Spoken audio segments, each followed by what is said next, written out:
What's going on, guys? It's Finalist here to talk about the 2017 NFL season and my power rankings of all 32 teams, along with who I think the MVP is going to be, who I think the offensive player of the year is going to be, etc., etc. But when you first look at my power rankings, it's going to look a little weird. Some of the records look out of order, and I'll explain that right now.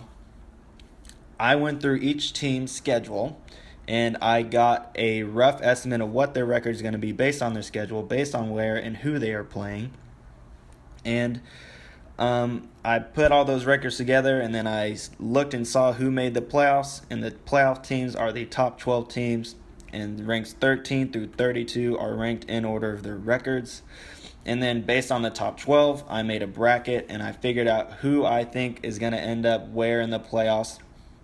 And it ends up with the Packers and the Steelers in the Super Bowl, but we'll get to them. So let's start at number 32. Let's talk about the Cleveland Browns. I had them going 1-15, I believe. Yeah, 1-15. And that is kind of harsh. I think Hugh Jackson can win 3 games easily with the Browns. But we're talking about a team that lost a lot of talent last year. They gained a lot of young talent. And I do think this team is going to be well coached, but I think RG3 will show that he still can't make the simplest of NFL reads. And I think they're going to have quarterback issues throughout the year. They don't have a lot of talent in a lot of places, and I think they're bound to be, probably the worst team in the NFL again. Maybe not record-wise, though. After that, we have the Detroit Lions going 2-14. And I think they are going to miss Calvin Johnson. And I'm tired of Lions fans disrespecting Calvin Johnson like he wasn't a top 10 receiver last year. I mean, the Lions have perfected running their best player out of town. They've done it with Barry Sanders. They've done it with Calvin Johnson now. And so I think, Golden Tate may be able to step up and help, but they're not going to have a very good running game. Their offensive line did get better, but not really anyone to run the football. I don't like Amir Abdullah. I don't like Stephen Ridley or Theo Riddick. I think they're going to be a bad running team, and I think that's going to put more pressure on Matthew Stafford, and I think he's going to make more mistakes than usual, and I think they're going to put a lot of pressure on the defense, and that defense won't look as good as it should be. At number 30, I have the Miami Dolphins going 3-13. I think Ryan Tannehill will prove that he is not the answer. And I think that running game will be bottom 5 with the loss of Lamar Miller. And look for them to get Leonard Fournette in next year's NFL draft. At number 29, I have the 49ers also going 3-13. They added Chip Kelly. They still have questions at quarterback. Colin Kaepernick doesn't want to be there. But I do like what they are doing. They drafted DeForest Buckner. They drafted that offensive guard late in the first round. They're trying to get back to having that dominant front 7 on defense and that dominant offensive line on offense, what got them to the NFC Championship all the time. And I think they're going to be rewarded for that in the long run. Let's go to number 28, the Chargers. I think I also have them going 3-13. No, I have them going 4-12. They drafted Joey Bosa. One of the draft picks I really didn't understand. He's a 4-3 defensive end to me. I think he's too unathletic to play 3-4 outside linebacker, and I think he's way too small to play 3-4 defensive end. So I didn't really understand the fit. I would understand him playing 3-4 outside linebacker if he was drafted by the Baltimore Ravens, who I thought was going to draft them, because he's a Terrell Suggs type of guy. Now we go to the Tennessee Titans at number 27. I think I have them going 4-12 also. I think Mariota will not improve the deep ball, and I don't think he's going to stay healthy once again. I think that secondary is going to get torched by the AFC South offenses. I think they're going to get torched by a returning Andrew Luck, torched by a DeAndre Hopkins, torched by the Allen brothers. I think they're going to have a lot of trouble staying afloat in this division that is getting stronger year by year. We go to number 26, the New Orleans Saints. I think I had them, what did I have them going? I had them 5-11. I think everyone will be because of Drew Brees. All 5 wins will be on the back of Drew Brees. You'll have Mark Ingram sprinkled in there all the time, or here and there, But this defense is still bad. They're getting better, but they're still a bottom 10 defense easily. They're going to lose them a lot of games. They're going to rely on Drew Brees a lot. He's going to make mistakes because he has the team on his back, and they're going to go 5-11 and have a top 10 draft pick once again. At number 25, I have the New York Jets. Yes, I think the loss of Ryan Fitzpatrick is a big deal because their other answers are Christian Hackenberg, who I think is a project. Geno Smith and Bryce Petty will disappoint no matter what. I think that the defense and the receivers will win all 5 games for these guys. I think Geno could just throw it up to Brandon Marshall, throw it up to Eric Decker, and they're going to make their plays like they did last year, being the best duo wide receivers in the league. I think they're going to miss Ryan Fitzpatrick. He's not going to end up on the team because they drafted Christian Hackenberg, and you know how NFL teams are with their pride and their draft picks. At number 24, I have the Philadelphia Eagles. I think they're going 6-10 on my... Let me see. The Eagles, yes, 6-10. I think they're going to have quarterback problems with Sam Bradford, with what's his name from the Chiefs, and I think they're going to bring in Carson Wentz eventually, and he's going to win 50% of the remaining games of the season. Whether he plays the last 12 games and wins 6 of them, I think that would be a good estimate. And then you move on to the Bucs.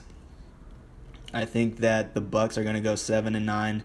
I think, V-Jax digressed last year, and I think he'll be a non-factor this year. You still have Mike Evans. I think he's going to play well this year. I think that defense is going to still give them a little bit of a headache.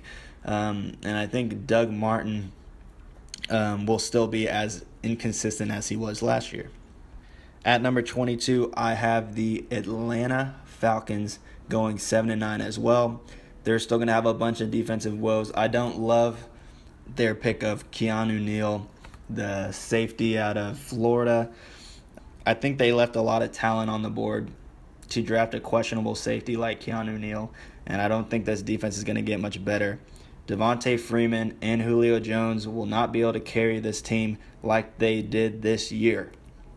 At number 21, I have the Baltimore Ravens. It kind of sucks that I have to put the Baltimore Ravens here at 7-9 at number 21 because I do like their coaching staff. I do like their philosophy when it comes to drafting and personnel and coaching. But they are in a tough division, so look for them to have a mediocre season. I know they had a lot of injuries last year, but I just don't see them going very far. At number 20, I have the Los Angeles Rams. I think this feels a little high for them. I don't really like Jared Goff. I don't think he's going to make much of a difference. They don't really have any wide receiver weapons other than Tavon Austin on the inside. I think they're going to rely on Todd Gurley. I wouldn't be surprised if Todd Gurley got hurt this year based on how often they used him last year when he just came off an injury. But I appreciated it. I had him on my fantasy team. Let's go to number 19, the Indianapolis Colts. I have them going 8-8. I think the return of Luck is a little bit overrated. I think his contract that he just got is completely overrated because last year he had more than just injury issues last year. He had problems reading the defense. He was getting straight up fooled by the defense, making horrible decisions that had nothing to do with inaccurate throws. It had everything to do with decision making. And I think T.Y. Hilton is a good slot receiver. I think Dante Moncrief complements him well. But I don't think this offensive line got good enough to protect him, and I definitely don't think this defense got good enough to help him out. And I think this division got better. I think all 3 teams got better. I think they could easily get swept by the Texans and the Jaguars. I think the Titans can split games with them. So I think they're going to have trouble this year. And I don't think we're going to see the quote-unquote return of Andrew Luck. Now let's talk about at number 16, I have the Jacksonville Jaguars. I think I have them going 8-8. 9-7. I think you're going to see a breakout year for the offense. I think the combination of Chris Ivory and TJ Yeldon will take some pressure off of Blake Bortles. A lot of people think the Allen brothers are just going to be complete busts next year. I don't think so. I think they're going to come out, be the red zone threats that they are, be the big-time playmakers that they are. Maybe not do as well as they did last year, but, those guys can ball. I think that Julius Thomas will perform next season. I think that you're going to see a breakout on both the offense and defensive side of the ball. And let's talk about the defensive side of the ball. You're talking about them basically having 3 first-round draft picks this year. They got Jalen Ramsey, who I had as the number 2 corner in the draft. You have Miles Jack, who was a top 10 talent easily. And you have Dante Fowler, a top 10 talent in last year's draft, coming off an injury from the preseason last year. Didn't play it down. So look for this defense to make some noise. And I think you're looking at a breakout year, quote-unquote, for the Jaguars, who are going to go 9-7 and have a shot at making the playoffs. At number 15, you have the Cincinnati Bengals at 9-7. The reason why I have them digressing is if the Steelers stay healthy, make way for the Steelers. This is going to be their division. And I think with the loss of those receivers, I think A.J. Green is going to be double covered a lot more often. I think he's going to have trouble. I think Giovanni Bernard is going to have to carry this backfield because Jeremy Hill, quite frankly, pooed it up last year. Andy Dalton will have another efficient year. I think this defense will have another efficient year. I think they're going to have a good team once again, but I think the Steelers will sweep them. I think the Ravens will split games. They are in a tough division, so they're going to have trouble making the playoffs, even though they are a good team, and I think this power ranking underrates them. At number 14, I have the world champion Denver Broncos. And I know how disrespectful this is, guys, to have the champions this low with arguably a top 10 defense of all time. But I do think Paxton Lynch will be the best quarterback in the class because of the receiver core. But, man, I just do not see them going 9-7 with the Chiefs in their division, with the upcoming Raiders in the division, and a still competitive Chargers team led by Phillip Rivers. I just don't see it happening. If they win 10, 11 games, it wouldn't surprise me. If they made the playoffs, it wouldn't surprise me. But I just didn't have them making the playoffs in my power rankings. At number 13, I have the Chicago Bears going 10-6. I think Alshon Jeffrey and Jeremy Langford will be awesome this year. I think that defense is going to be a lot better, not just because of the addition of Leonard Floyd, but I think that defense has steadily been getting better. But I do think that it's going to come down to a need for a late win by a game-winning drive from Jay Cutler, and he is not going to produce. After that, we go into the playoff teams, the top 12 teams. At number 12, I have the Minnesota Vikings. I have them going 10-6, but the reason I don't have them winning the NFC North is because it's Aaron Rodgers' division, and I'm gonna get to that when I get to the Packers. But the Vikings are a very good team, going 10-6. I think Laquan Treadwell is going to help Teddy Bridgewater out. But with the return of Jordy Nelson, I think you're going to see Aaron Rodgers have his swagger back, and I think he's going to be the best quarterback once again in the NFL. At number 11, I have the New England Patriots. Yes, the New England Patriots. The reason being, they're not going to win the AFC because Tom Brady is suspended for the first 4 games as of now. And I think that they're going to lose some key games at the beginning of the season, even though I do think that Tom Brady is going to get on a tear, and he's going to tear through the NFL in the last 12 games. He's going to get his team in the playoffs at the Wildcard spot. But he's going to run into a force in the playoffs, and we'll get to that. At number 10, I have the Redskins. Oh my God, I forgot to do the Dallas Cowboys at number 17, going 8-8. I know a lot of Cowboys fans are going to be very mad about that. And I made a video about Ezekiel Elliott where I didn't love the pick, but I still said that they are a 10-12 win team. But the suspension of Rolando McClain, with the addition of the suspension of Randy Gregory, with the addition of the suspension of DeMarcus Lawrence, I think this defense was already in a bad spot, and Jerry Jones drafting and signing these clowns is going to catch up with them. And I do think that them missing these 3 players for the first 4 games will cost them the first 3 games of the season. They're going to start out 0-3 or 1-2. And I think they have a tough couple games after that 4-game stretch.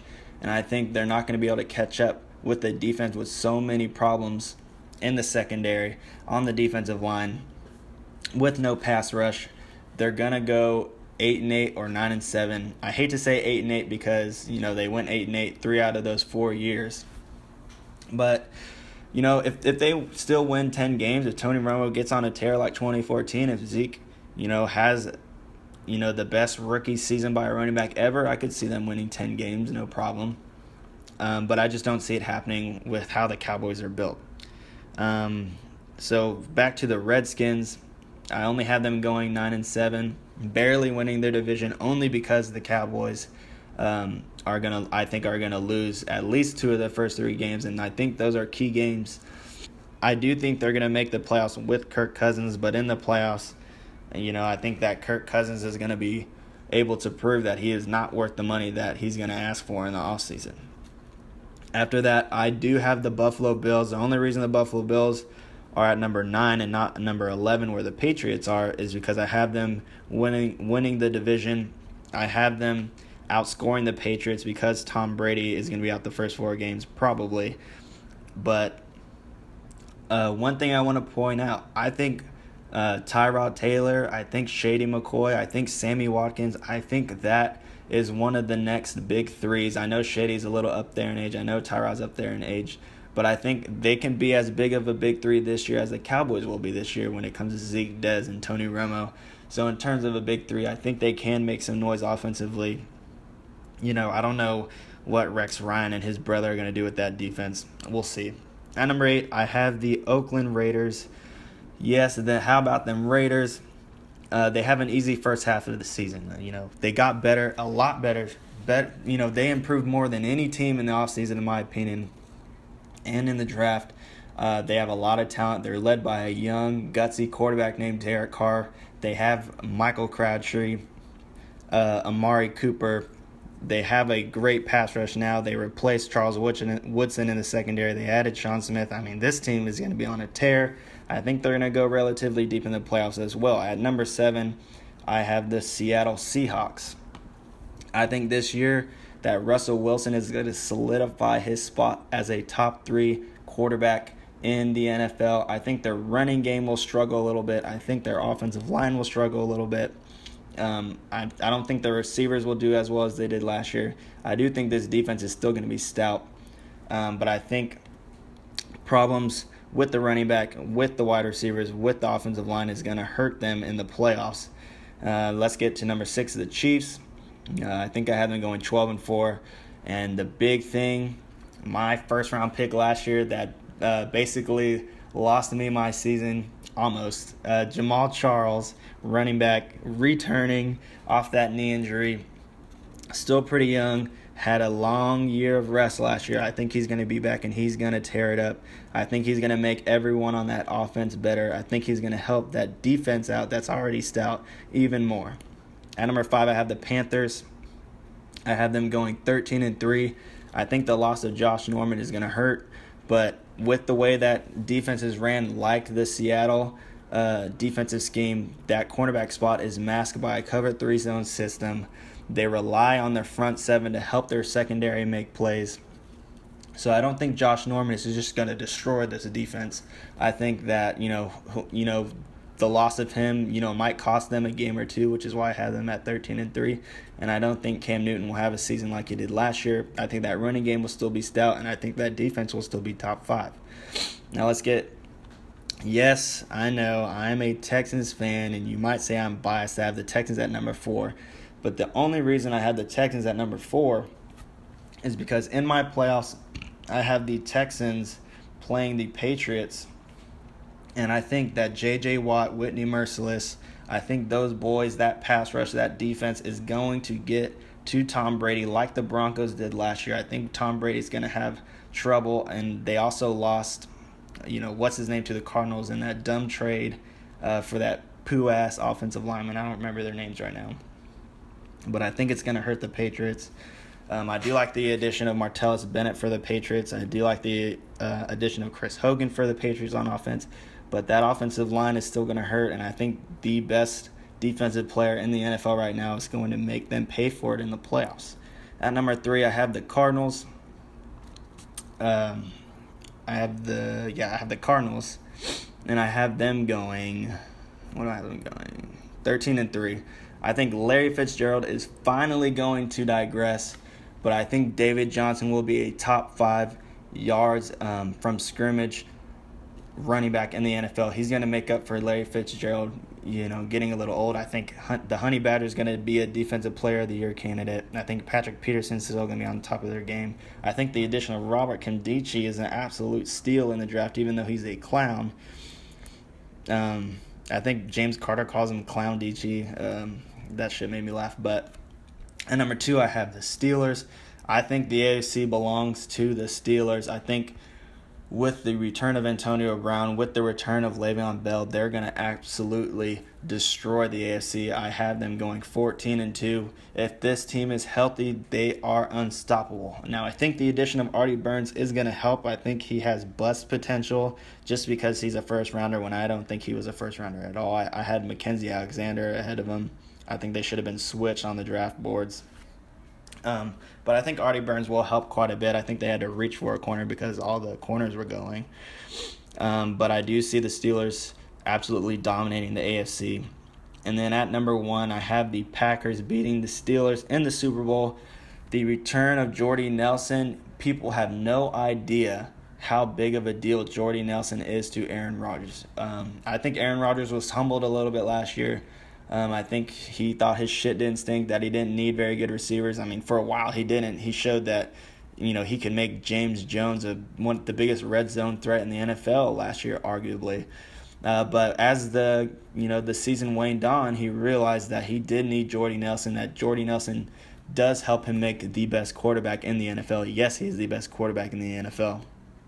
And I think when it comes down to the Packers and the Steelers in the Super Bowl, the fact that Clay Matthews is not playing middle linebacker anymore, thank fucking God, even though he's starting to perfect it because he's so damn good, but he's going back to the 3-4 outside linebacker, back to being a pure edge rusher on passing downs. And I think we're going to see the Green Bay Packers return with the Lombardi Trophy. Now, after all that, I want you to remember these rankings are kind of skewed based on the playoffs and stuff like that. Some teams are higher than others because they made the playoffs. Some teams are lower than others because they made the playoffs. I think the most underrated team on here are the Dallas Cowboys, but I think their suspensions and their defense are just going to hurt them too much during the season. And I think the Broncos are underrated on my list. I think the Redskins are overrated on my list. My power rankings is different than other power rankings. This is how I think the season is going to go. And so let's talk about who I think the MVP is going to be. It's down in the description. List from 1 to 5, I have Aaron Rodgers, Russell Wilson, Khalil Mack, J.J. Watt, and then Le'Veon Bell. I also think Le'Veon Bell will be the comeback player of the year. But I think just the return of Jordy Nelson, guys, Aaron Rodgers is going to be back, into MVP form. Offensive Player of the Year, I do have Aaron Rodgers number 1, but if he wins MVP, I think it would be Russell Wilson, Le'Veon Bell, Antonio Brown, and then D. Hopkins, because I think he's going to have to carry a load on this offense for the Texans, even though I think we improved our offensive line. I made a whole video about the Texans that you can go watch on my channel. Defensive Player of the Year, I think this is Khalil Mack's year. I think he's surrounded by, tons of talent on that defense that's only going to open more pass rushing lanes for him, and I think he's going to dominate a little more than J.J. Watt does, even though I think J.J. Watt could easily win Defensive Player of the Year. Once again, I just made a video on J.J. Watt about how he may be the best defensive player of all time already. You can go watch that on my channel. Then I have Luke Kuechly, who's an absolute terror at middle linebacker. Tyrann Mathieu, my favorite defensive player, because of how small he is, but how much he can affect the game, because he is a playmaker. Then after that, I have the Super Bowl MVP himself, Von Miller. Now for Offensive Rookie of the Year, I have Zeke the Freak. I think that's a pretty easy choice. I think Josh Doxson can win it. I like Hunter Henry. I think he's underrated. I wish the Texans would have got Hunter Henry. I have Sterling Shepard on there. If Victor Cruz doesn't work out, I think Sterling Shepard's going to rip it up in New York. And Tajay Sharp for the Tennessee Titans. Yes, the 5th rounder this year. I think he's going to win the starting job in Tennessee. I like his crisp route running. I like that he's very good at he's good at everything. Not great at anything, but he's well-rounded. And I think that Marcus Mariota is going to like him, and I think he's going to be a steal. At Defensive Rookie of the Year, I have William Jackson III, my favorite defensive player coming out of this draft. I think he's the most underrated one, too. I think he's better than Jalen Ramsey. Maybe not as good in coverage as Jalen Ramsey, but he has better ball skills, just as good of instincts. He has the length. He has the athleticism, more so than Jalen Ramsey. He has the attitude. I compare him to Dez Bryant on the defensive side of the ball. He likes to get in people's face. He likes to talk. You have DeForest Buckner, Robert Nkemdiche, Jalen Ramsey, Carl Joseph. Now for draft busts, I have Joey Bosa because he has bust in his blood. He's had 2 family members that were absolute busts in the first round.